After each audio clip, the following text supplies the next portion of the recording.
एक मित्र 4-6 दिन पहले मेरे पास आए। उन्होंने कहा कि आप कहते हैं कि बंबई में रह के और ध्यान हो सकता है, इस सड़क का क्या करें, भोंपू का क्या करें, ट्रेन जा रही, सीटी बज रही, इसका क्या करें। मैंने उनसे कहा ध्यान मत दो। उन्होंने कहा कैसे ध्यान ना दे, खोपड़ी पर भोंपू बज रहा है, नीचे कोई हान बजाए चला जा रहा है, ध्यान कैसे ना दे। मैंने उनसे कहा एक प्रयास करो, भोंपू कोई नीचे बजाया जा रहा है, उसे भोंपू बजाने दो। तुम ऐसे बैठे रहो, कोई प्रतिक्रिया मत करो कि भोंपू अच्छा कि भोंपू बुरा, कि बजाने वाला दुश्मन कि बजाने वाला मित्र, किसका सिर तोड़ देंगे अगर आगे बजाया। कुछ प्रतिक्रिया मत करो, तुम बैठे रहो, सुनते रहो, सिर्फ सुनो। थोड़ी देर में ही तुम पाओगे कि भोंपू बजता भी हो तो भी तुम्हारे लिए बजना बंद हो गया। एक्सेप्ट इट, स्वीकार करो।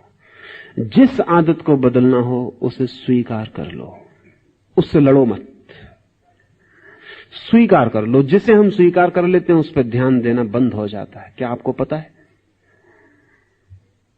किसी स्त्री के आप प्रेम में हो उस पर ध्यान होता है, फिर विवाह करके उसको पत्नी बना लिया, फिर वो स्वीकृत हो गई, फिर ध्यान बंद हो जाता है।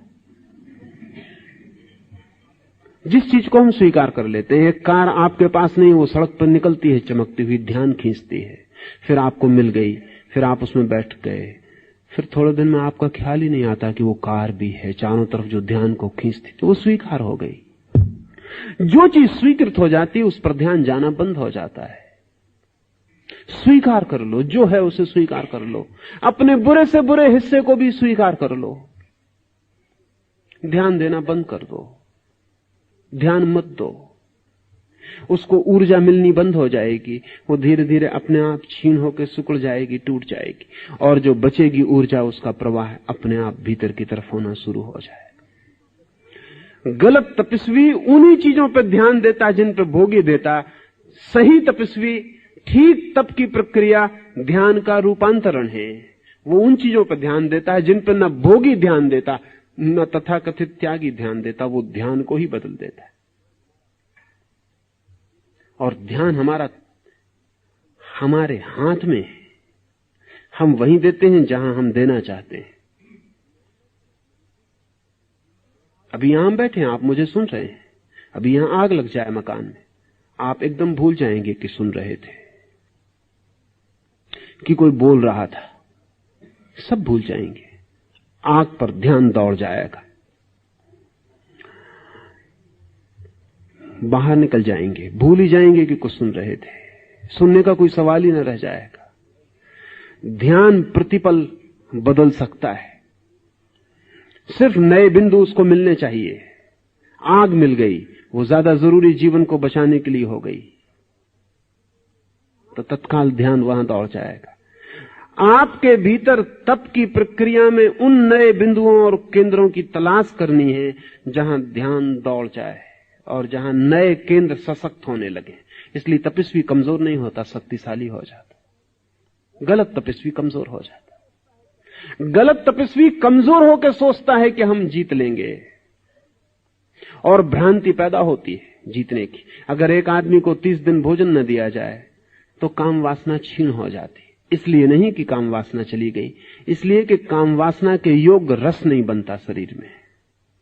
फिर भोजन दिया जाए तो 30 दिन में जो वासना गई थी वो 3 दिन में वापस लौट आती।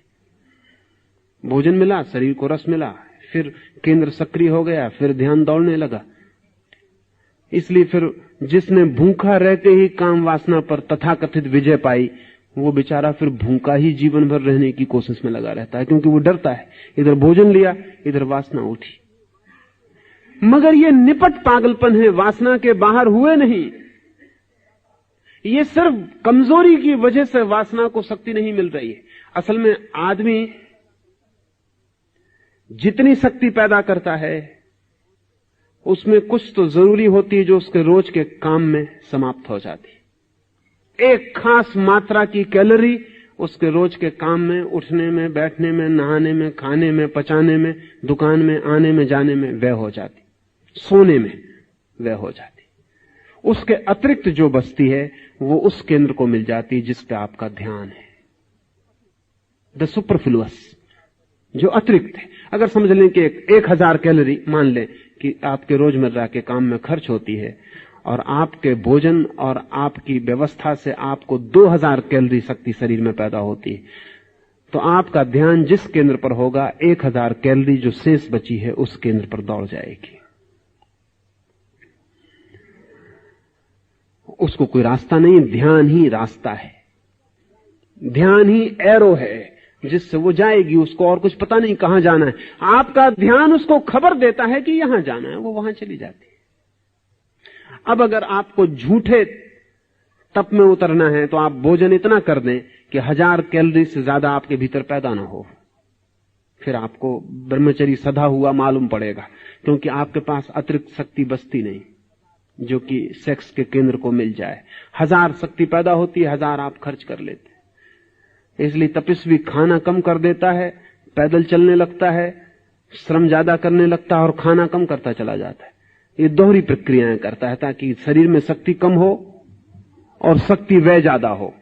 वो मिनिमम पर जीने लगता है, न होगी अतिरिक्त शक्ति न वासना बनेगी, मगर इससे वो वासना से मुक्त नहीं होता।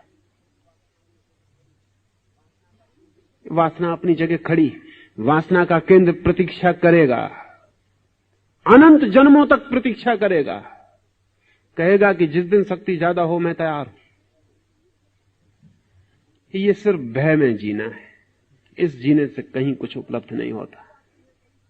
इससे प्रकृति तो चूक जाती है, संस्कृति नहीं मिलती, सिर्फ विकृति मिलती है और एक भयभीत चेतना रह जाती है पीछे। नहीं, ये नहीं है मार्ग। ठीक पॉजिटिव ऑस्टेरिटी का, ठीक विधायक तप का मार्ग है। शक्ति पैदा करो, ध्यान रूपांतरित करो, ध्यान नए केंद्रों पर ले जाओ ताकि शक्ति वहां जाए। इसे हम धीरे धीरे जब और गहरे उतरेंगे ध्यान के परिवर्तन के लिए, तो ये प्रक्रिया ख्याल में आ सकेगी। लेकिन सबसे पहले तो ये ख्याल में ले लेना चाहिए कि मेरी अतिरिक्त शक्ति किस केंद्र से व्यय हो रही है। उसके विपरीत जो केंद्र है उस केंद्र पर ध्यान को लगाना पड़ेगा।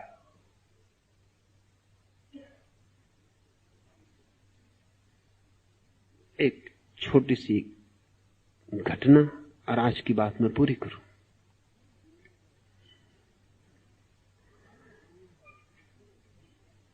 धर्म गुरुओं का एक सम्मेलन हुआ है।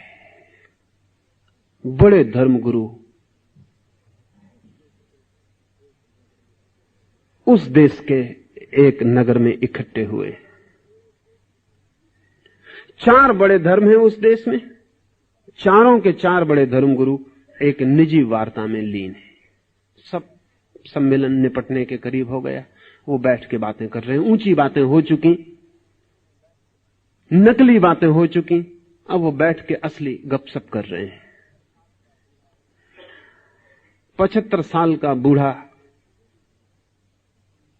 धर्मगुरु कहता है कि हो गई वे बातें, सुन गए लोग, लेकिन तुम्हारे सामने क्यों मैं छिपाऊं, और मैं आशा करता हूं तुम भी ना छिपाओगे। अच्छा होगा कि हम बताएं कि असली जिंदगी हमारी क्या है। मैं तो एक ही चीज से परेशान रहा हूं, वो धन, और दिन रात धन के विपरीत बोलता हूं, पर धन पे मेरी बड़ी पकड़ है। एक पैसा भी मेरा खो जाए तो रात भर मुझे नींद नहीं आती, या एक पैसा मिलने की आशा बंध जाए तो भी रात भर एक्साइटमेंट रहता और नींद नहीं आती। बड़ी धन ही मेरी कमजोरी, बड़ी मुश्किल है, इसके पार में नहीं हो पा रहा। क्या आप में से कोई पार हो गया तो बताए। दूसरों ने कहा पार तो हम भी नहीं हुए, हमारी अपनी अपनी मुसीबतें हैं। एक ने कहा मेरी मुसीबत तो ये अहंकार है, इसके लिए ही जीता हूं, इसी के लिए उठता हूं, इसी के लिए बैठता हूं, इसी के लिए अहंकार के खिलाफ भी बोलता हूं,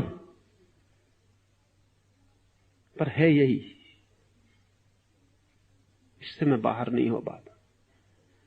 तीसरे ने कहा मेरी कमजोरी तो ये काम वासना है, ये स्त्रियां मेरी कमजोरी हैं, दिन रात समझाता हूं, प्रवचन करता हूं, ब्रह्मचर्य का व्याख्यान करता हूं चर्च में, लेकिन मैं उस दिन बोलने में मजा ही नहीं आता जिस दिन स्त्रियां नहीं आती। खुद ही मजा नहीं आता बोलने। जिस दिन स्त्रियां आती उस दिन मेरा जोश देखने लायक रहता। उस दिन जब मैं बोलता हूं तो बात ही और होती। लेकिन अब मैं जानता हूं भली भांति कि वो भी काम वासना ही मेरी, उसके मैं बाहर नहीं हो पाता। चौथा आदमी मुल्ला नसरुद्दीन था। वो उठ के खड़ा हो गया। उसने कहा कि क्षमा करें, मैं जाता हूं। उन्होंने कहा लेकिन तुमने अपनी कमजोरी ना बताई। उसने कहा मेरी सिर्फ एक कमजोरी है, वो है निंदा। अब मैं नहीं रुक सकता एक भी क्षण। पूरा गांव मेरा राह देख रहा होगा। जो मैंने यहां सुना है वो मुझे कहना होगा। क्षमा करें, मेरी एक ही कमजोरी है, अफवाह। और अब मेरा रुकना मुश्किल है। की कोशिश की, तू ठहर भाई, तेरी ये कमजोरी थी तो तूने पहले क्यों ना कहा? इतनी देर चुप क्यों रहा?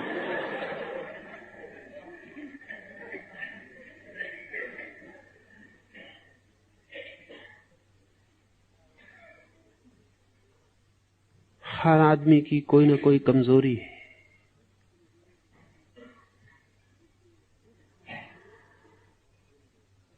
उस कमजोरी को ठीक से पहचान ले, उसी में आपकी ऊर्जा व्यय होती है।